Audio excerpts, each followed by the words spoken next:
One. All right. Hey, Sahil. hey. Fun fact: the first video that I ever put out on Farcaster, it was just an introduction about myself, and I said, shout out to Sahil. Would love to get you on the show because I gave Cura a shout out, Wow, and so here we are. Finally, it didn't take appreciate much it. much time, but yeah, we're here. I'm glad, appreciate it, and I think you are relatively new to Farcaster, but the value that you provided, or kind of, I see you so often on my feed and weighing in on so many different conversations and topics. I think that's great. So glad to be talking. I know you have a lot of alignment and shared interests on how you see the Farcaster ecosystem growing. Great to be chatting with you, Jeff. No, thank you, Sahil. I know times are very tight. It's everyone's so busy. So to get a couple of minutes with you, if we can fit in 45 minutes, if we can extend a little bit, I think that's plenty of time to just touch on a little bit about yourself, a little bit about Cura, a little bit about what we see in terms of the direction of Farcaster going with channels. And at the end of the day, like what we're really looking for in the space. So really excited to dive into it. And maybe we can start by just talking about some of the things that you're recently discovering with Cura and some of the implementations that are now occurring. Yeah. Let's do it. Let's do it. I think it's super exciting to be building on Farcaster, to be building with folks who believe in crypto social. So I think here's a fun fact. Maybe this is a good kind of starting point. Is I built my first company back in 2012, and it was a community focused mobile app. It was a mobile app for schools and colleges to have their alumni communities, kind of create a landing page, a space for students and alumni for each institution. They could connect with each other, look for opportunities, do AMAs and a bunch of things, right? It's funny. It's like life goes in circles. I'm kind of doing something similar now, but the fun fact is that we were using LinkedIn APIs because it was about schools and LinkedIn had the best data. And guess what happened? Someone cut the cord on those APIs, and literally my company's scaling potential, etc. Everything was dependent on LinkedIn data, which is a hard lesson I learned. Took a huge kind of toll. But fast forward to now, is one of the strongest reasons I believe about building an open social or an open kind of network platform, right? Whether it's crypto for money reels or it's social networks where you cannot be constrained and monetized by just a few gatekeepers. So yeah, excited to kind of be going deep and building again something in social. And I think one of the key things is uh, I I think curation. I think there's a lot of problems on the internet today, and maybe I jump to the solution, which is kind of curation. But I think there's so much slop, there's so much spam, there's so much shadow banning happening everywhere. Platforms which have distribution, have network effects, are making the most advantage, taking advantage of it, are making still the most money, are keeping people hooked. So we do need alternative solutions, right? We do need not just form factors, but business models on the internet. So I think that's kind of where my kind of, optimism and hope for Farcaster is.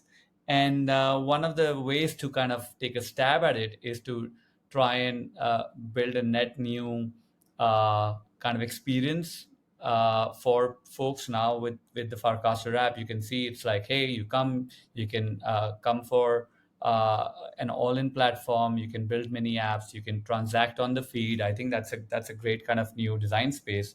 But I think one of the things personally that I've spent a lot of time in the past year or so is with communities and specifically with Farcaster channels. How can we allow communities to emerge, great content to be curated across communities, and help people who are creating good content also earn or monetize from their content, not just a few platforms. So obviously there's a bunch of cool experiments Zora's doing, Rodeo's doing.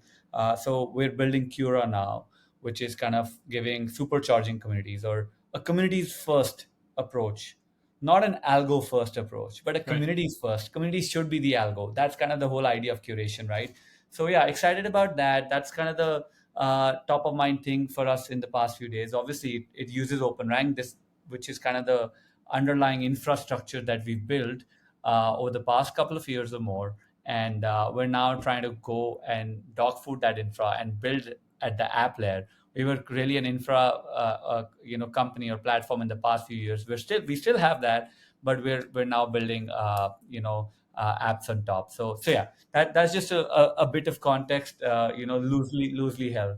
No, I appreciate it. And I think, this is what's so interesting with all of the founders that I've been able to speak to on the show. And it's so great that people get the opportunity to meet the founder and the people behind it, because I think everyone knows at this point, if they're on Farcaster, and this is not to pander, but I think they know what Cura is. They've interacted with it in some sense. They've, at the minimum, seen the logo somewhere. And I think this is the beauty of like what I'm trying to incorporate here is like give you the opportunity to speak on the subjects that you want. It doesn't just have to be Cura. Of course, we can talk about all of the great things that they're doing, but I think even more so, the thing that I'm curious about is the inside look of someone that's building Cura, of like how you see the direction of Farcaster going, right? Like how important are channels to you, not just as like a builder around channels as like the Cura founder, but also like how important are channels to you as the individual, the end user? Right, that's a great question. And I think before even chatting about Cura, kind of the solution, I want to probably talk about the problem and organically, like what Please, is the yeah. what is the pain point that we feel with channels? Should channels even exist today, right?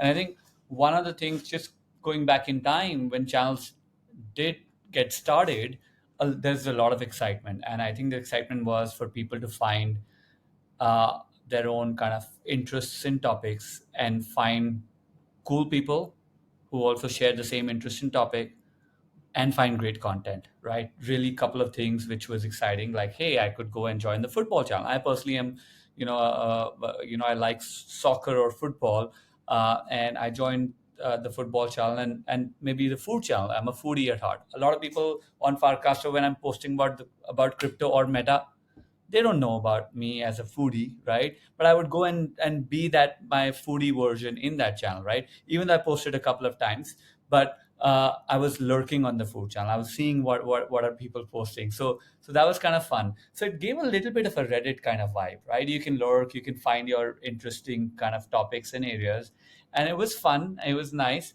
It what also I started to realize when I talked to a few people who were power users of channels is that that was one of the probably most probable ways to get noticed as a new user, right? You go, if you just post in the like in just in the home feed, maybe you'll need a few people to lift you up, which means you need a few people who are either looking at your replies or a few people who you know from before, IRL, and they're gonna like boost you up, and then you'll be noticed, right? But outside of that, how do you get noticed? And you go into a smaller space, a cozy corner per se, which I think was a great framing when it kind of started. And you would find people who you won't even know IRL or even URL first time you'll know, but they'll attach with you because of the topic or the interest or the channel theme, right? So I think it was a pretty powerful construct. And then, of course, you see a lot of people using channels for deeper engagement, deeper conversations around events. Like you can see the NBA channel or the politics channel going alive around events, right? Whether it's elections or it's like a playoff game and stuff like that. So I think there is a lot of cool value to be derived from channels, and I think one of the things that we've seen over time is that there's this conundrum on Farcaster, the app today, is channels seem to be great for retention. Like once you're a power user for Caster, you need deeper hooks to engage, and channels are great. But I think the counterpoint that I wanted to make was that channels are not just for engagement, they can be great for growth because also your new users need some place to come to. It's not just in one single massive feed. People come because their friends onboard them or they're interested in a topic, right? And you want to keep them going. You want people to actually, from word of mouth, bring more people in? And how do you kind of, so channels are a big Lego in my opinion for that, but we haven't explored them that way. And I think that's kind of now coming to the point of, hey, there's something cool with channels, but they're not tapped fully. They're a little bit more like a Reddit kind of or a Discord kind of form factor than a Twitter kind of form factor, a follower graph. So we need to have like a full blown experimentation on that front. Farcaster app alone is doing a great job in building the ecosystem, plus focusing on that app. But I think someone has to go and run with channels. And of course, I'm making a strong case for myself. Kind of, It's like an election. It's like you're running a campaign right now. Hi, I'm yeah, Sahil, and I like I am. need, And yeah, no, of course. it And you heard feels me like speak the other day on that it call. should. Like, But I that's the said thing. it. Yes, it I should. basic, but yeah, no, I think look, Sahil, the reality is if I'm sitting in the Merkel team seat and I'm seeing, and this is just, I speak freely. I try my best to speak freely, but like if I'm putting myself in their shoes, right? And this is not to be controversial, but there are pressures that they are facing that I do not think the community can comprehend, right? They have so much pressure from outside, people, for example, like venture capital firms, the funds that provided them to capital to scale and compete with legacy social media places. That's hard as shit, right? And if I'm there and I have that type of pressure, I'm trying to deliver to the stakeholders, but additionally, the conundrum there is I need to deliver for them and keep my word that I'm going to scale into this next big thing. Simultaneously, I need to retain the users, keep the quality, and make sure that their user experience is great. So it's this chicken and the egg situation where it's like, if I don't do this for the VCs and the money, like then I'm not going to receive funding in later stages when I need it to continue to build. Simultaneously, if I don't deliver on the things that the users are complaining about, I'm not going to have any retention. I'm not going to retain any of my power users. They're going to go somewhere else. So like, what do I do? And I think the approach that they're taking right now is actually really sound in that there's no reason why they can't. Let's say, and I'm going down this line of like, let's say channels is gone, right? Let's say channels disappears. Now what? Okay, Sahil, you step up and you offer this ability to take on the channel's responsibility. That's outsourced to you. If you put transparently, if you pull that off correctly, oh my gosh, like it's a victory, right? It's going to be a challenge ahead, but if you do that, that's great. And then as you're doing that, and as you're building out the things that the Merkel team doesn't have the resources to build out, and you're able to take on the, responsibility of talking to all of these channel leaders, these power users, and say, you've got to trust me. I'm going to build this out and give it the attention that it needs, that they don't have the ability to handle right now. If you're able to deliver on that, everyone's happy and everyone wins, because who's to say that, the Merkel team can't just acquire you or bring you back into the Farcaster ecosystem at a later date? Not to give too much alpha, but like, and not to just like, I'm just kind of reading between the lines and not to put you in a position where you have to say yes or no, or that's even what the long-term, vision is of this, but that's where I'm at. And that's what I'm thinking about. And you don't need to answer any of that. But all I'm saying is, for the people that are out there that are like, this is so bad for channels, this is so bad for the community, like why would we bring this off? If we bring channels off and put it on a separate third party, that's like more clicks for the people that are being onboarded. What the heck? Like, everyone just needs to take a deep breath, everyone needs to chill out, and we've got to trust the community that's around it. You've been here longer than I have, that's for sure, but I also know that you've been here long enough to build up a reputation, to have a true like passion and care for the Farcaster community. You're doing everything in your power to like build that ecosystem up, make it a better user experience. And you've also taken the time, which I really appreciate, to have people on your show, to have people on like a call to just say, what do we want to do? You don't have to do that, but you're doing it because you care. So again, just want that to be there on the record. That's how I'm looking at this. I think it's really awesome what you're doing, and I am voting for Sahil for president. No, I think thanks. Those were some good, candid, loosely packed, candid thoughts. But I think so. Here's a few things, right? I think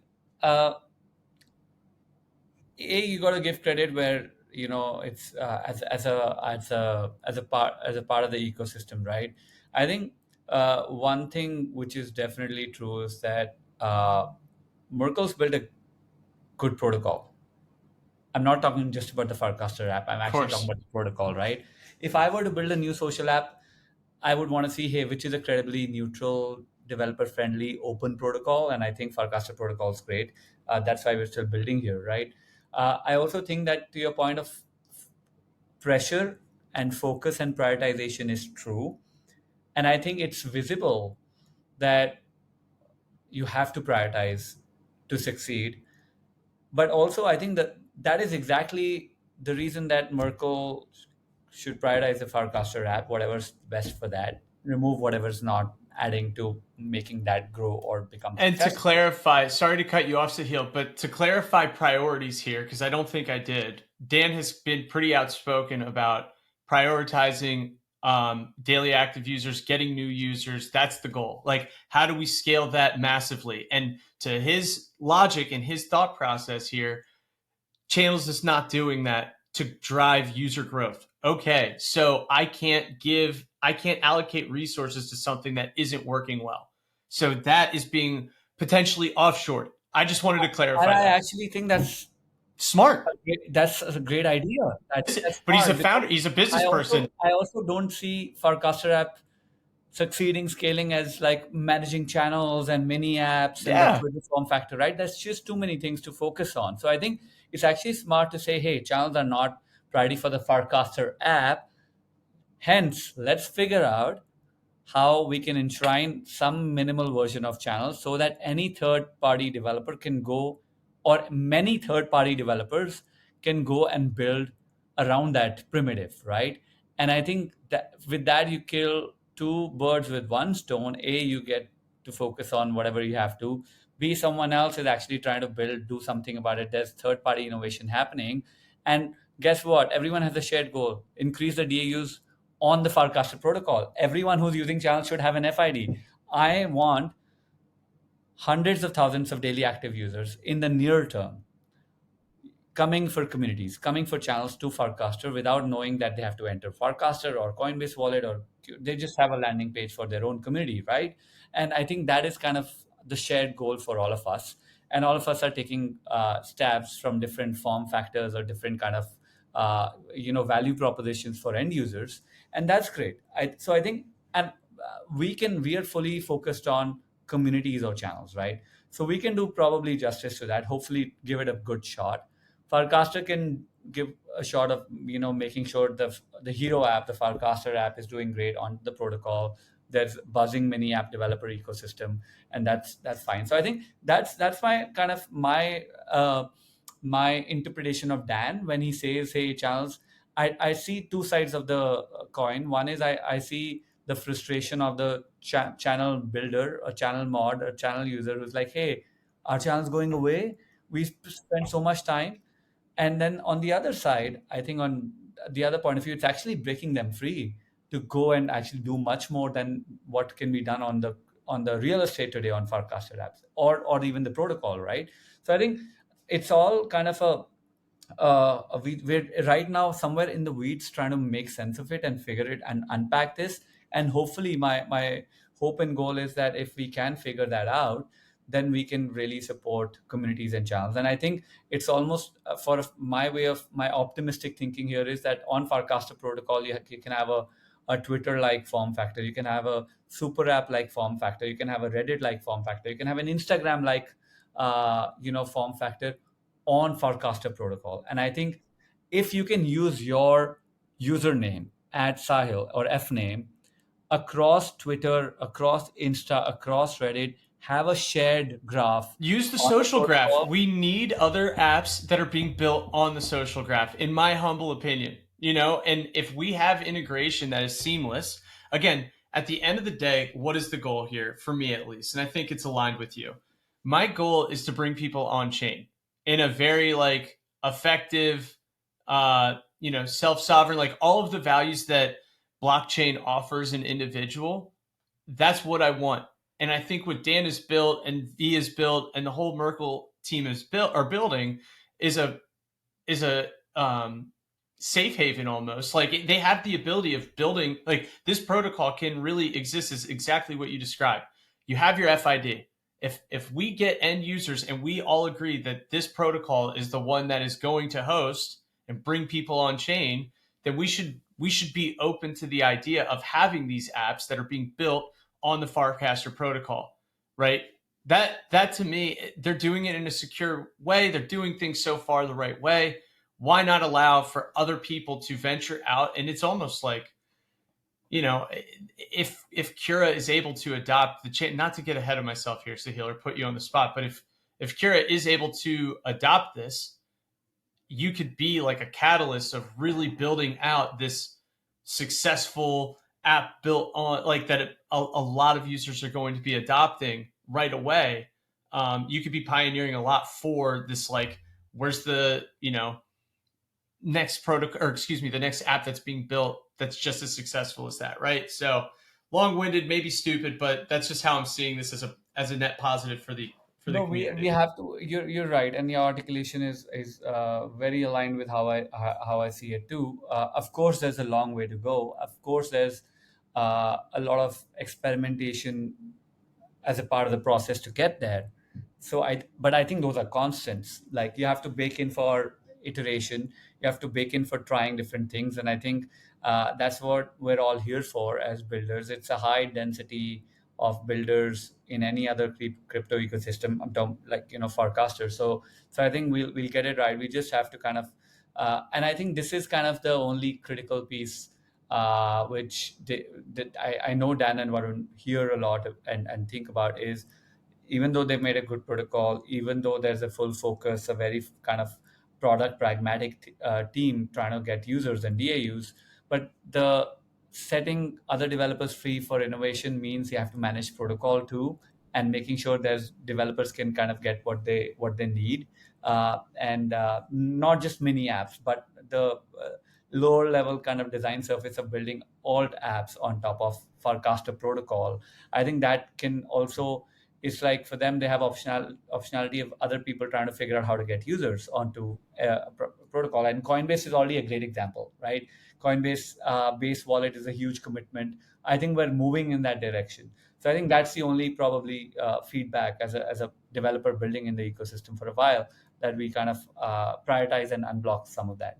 That's right. And I think for me, I'm a bit naive when it comes to the back end stuff. I do not come from that space, but the vision that I have, that I hope is like, and this is where Cura is a great example of starting out as a mini app. I would assume, you're in the mini app frames like segment. You've been able to scale. You create your own app. You then exist on the Farcaster protocol. I think if you're able to start showcasing that development, it's going to start giving motivation to other developers and other founders to like truly believe in the Farcaster ecosystem and the protocol that's there right now. So yeah, I'm all for it. I'm really excited, and I hope it can be pulled off. Again, it's no secret. I think the thing that people are most concerned with is like, what is the integration going to look like? How are we going to be able to pull this off as a community? Because it takes a tribe. It's not just you and Chal and the rest of the Cura team that's pulling this off. Like, it's the whole community has to be able to help you too, which I think you're in the right space for. Anytime I meet a founder or a developer that needs help, they're getting it. The community's super receptive. I think you've experienced that too. Yeah, and honestly, I think it's actually very positive and cool to build with community, and it's not just like lip service. It's like, hey, you're building products for users. You got to understand, hey, are you feeling the same problem? Are they really feeling a problem? Are you imposing your solution onto them? What do they want? And just getting their feedback. So I think it's obviously there needs to be intentionality and intuition baked in when you're building a product for users. Sometimes they don't know what they want until you hand it to them. But the other part is also true, is that you build with constant feedback and iteration.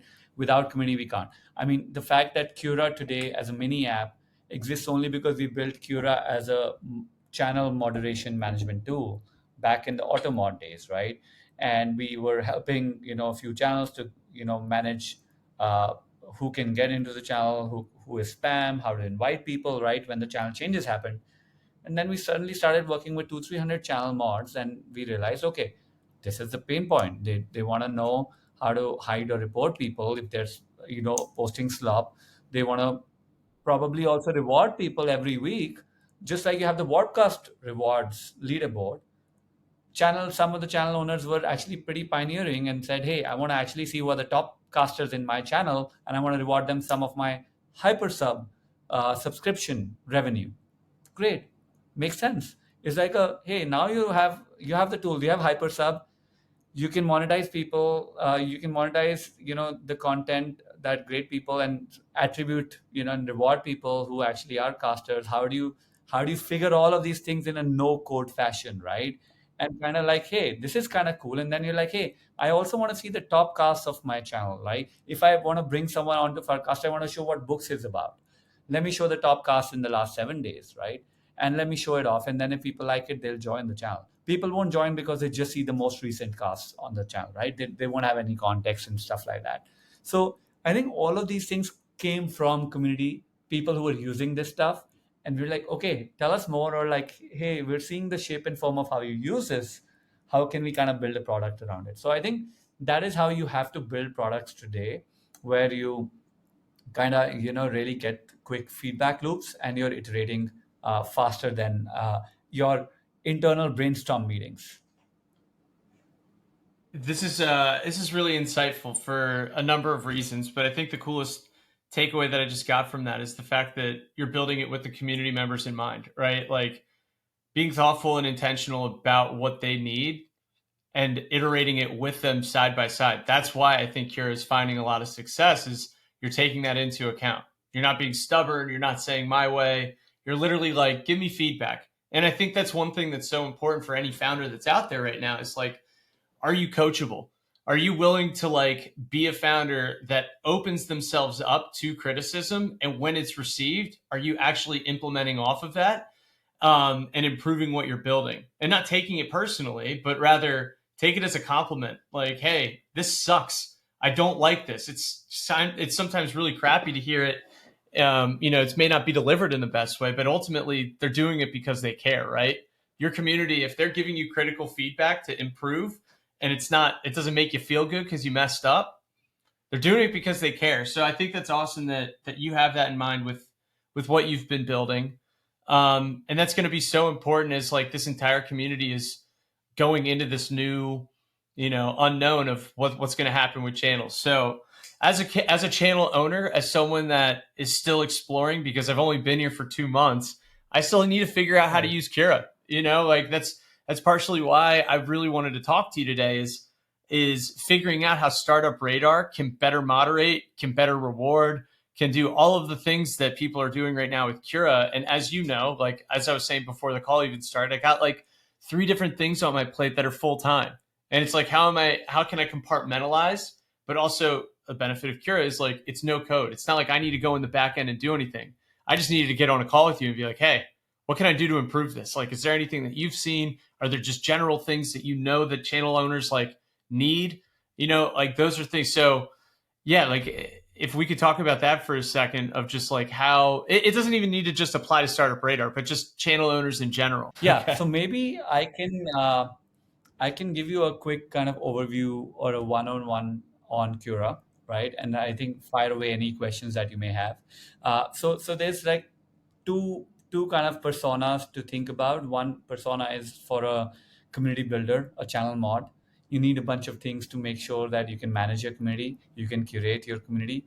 And the other is actually users who want to be a part of your community, who can find useful content, recommendation of good people, and maybe they can earn money if they're contributing to your community, right? So there's two personas. I think let's start with the moderator. So if you're building a community, you go into Cura. Basically, you add Cura bot to your channel. So it's kind of a bot behind the scenes, which would become a moderator of your channel. And then Cura will kind of the underlying system will do its magic. The real kind of way to think about it is we allow every community to have their own algorithm and to have their own kind of spam system, to have their own feed system, right? Once you have a feed, you can kind of decide what shows up, how's the experience been. And a lot of this is context specific. So whoever the moderators are, and you can also choose a few kind of power badge OG people for your channel. We automatically we set it to the channel mods. So whatever the channel mods engage, that gets a little bit of lift. Whoever they engage with, they get some reputation scores, open rank scores, and then they trickle down to whoever, like your friend. Let's say you engage with my post, I engage with, let's say Dan's post, and Dan engages with Varun's post. All of us kind of get some kind of it's just like page rank. That's how kind of that's kind of the ranking algorithm for Google search as well. So that's how we craft your own channel specific leaderboard per se, which then is used to create a feed. It's used to create a reward system for your channel. It also can create a spam system.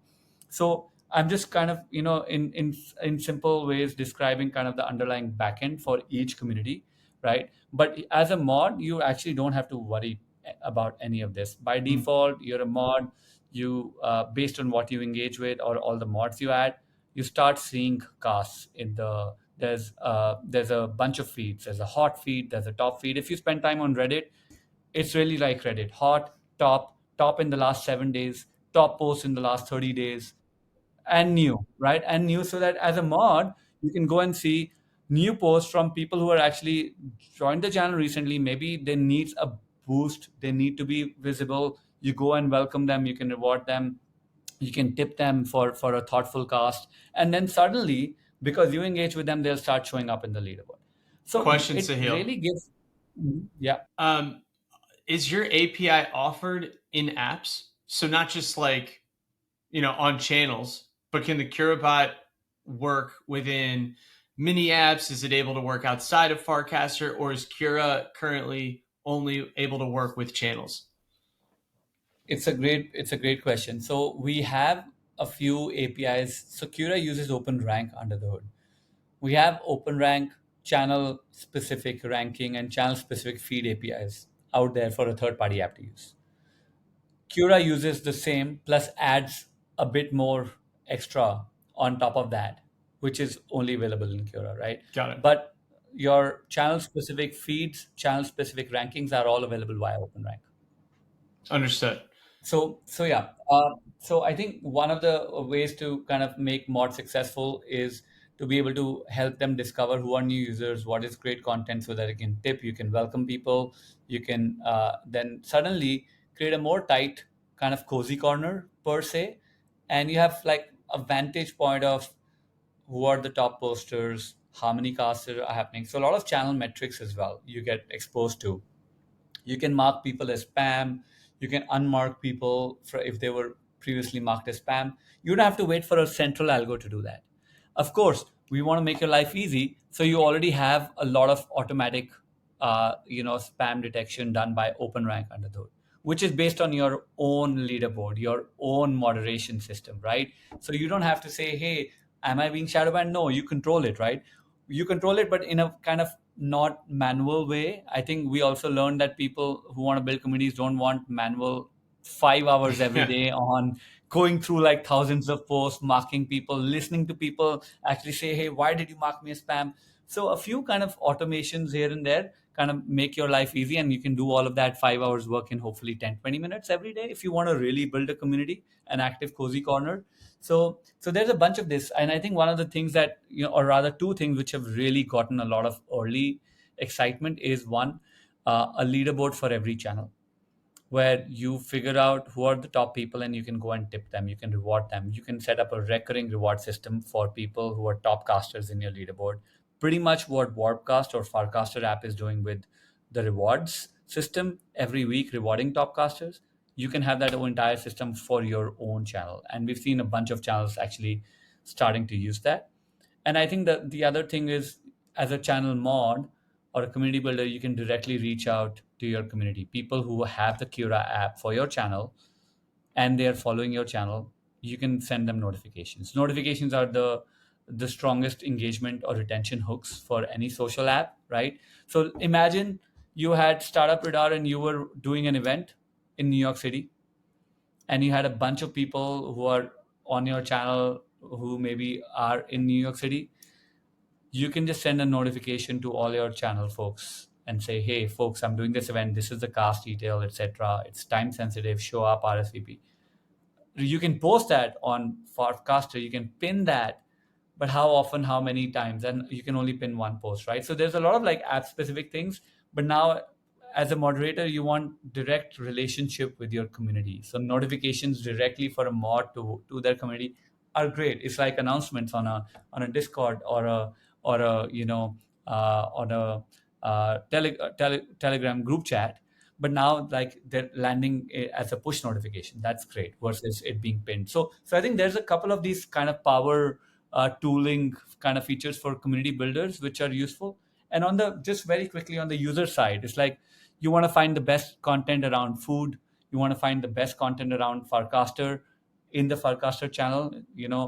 You go there, you see the top feed versus scrolling. If especially if that channel has a bunch of casts, right, high volume of content, then you want to make sure that you're seeing the best content from your channel, which is effectively curated by the power users of the channel, That's right? exactly So you're right. not depending on that you're not depending on a third party to say, hey, I can train an LLM to better sort and show casts around food. No, it's like, it's the social graph which is curating it. Hence the kind of whole idea behind curation and Cura. So I think that's kind of cool. You can also build reputation by being on a leaderboard. You can earn money. You can kind of be a part of that cozy corner. You can share, hey, I was on the leaderboard. You can also, when you earn this reputation, maybe you have a stronger say. Maybe you become a moderator after being on the leaderboard for five Yep, times. And that's guess right. what? You can decide that. We don't get to decide that. Every community can have their own kind of policy, their own kind of sovereignty over algo, rules, money, who gets how much, right?